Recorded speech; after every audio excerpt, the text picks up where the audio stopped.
Բարի երեկո, սիրելի քրիստոնյաներ։ Ես այսօր ուզում եմ խոսել Էջմիածինի դեպքերի մասին, որ 10 եպիսկոպոսները գնացել էին Էջմիածին եւ ուզում էին, որ վեհափառ հայրապետը լքի իր կաթողիկոսական աթոռը։ Ես 7 տարի առաջ մասնակցել եմ Նոր Հայաստան Նոր Հայրապետ շարժմանը, եղել եմ Գնդեվանքի Խաչի քավորը 7 տարի եւ ես ինքս այն ժամանակ ուզեցել եմ, որ Գարեգին կաթողիկոսը լքի իր գահը, բայց 7 տարի շփվելով իրենց հետ, նախկին Գնդեվանքի վանահայր Հայր Գոյրունի, այսօրվա կարգալույծ Արմեն Առաքելյանի հետ,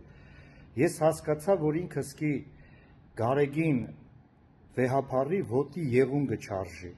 եւ շատ անբարոյական բառից բուն իմաստով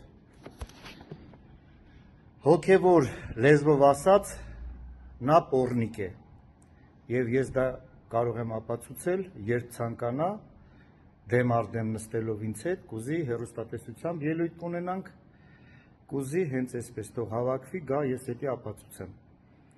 Եվ ես կխնդրեմ բոլոր քրիստոնյա ժողովրդին, որպեսզի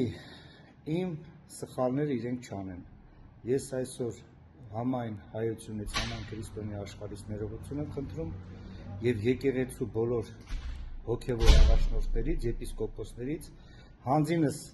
Գարեգին կաթողիկոսից ես այսօր ներողություն եմ խնդրում, որ 7 տարի առաջ մասնակցել եմ այդ պոռնիկների հետ իր դեմ ցույցին։ Խնդրում եմ քրիստոնյա ժողովուրդը զգոն եղեք, նրանք այս ամենը անում են ոչ թե Աստծո փառքի համար, այլ իրենց գահի, իրենց աթոռի համար։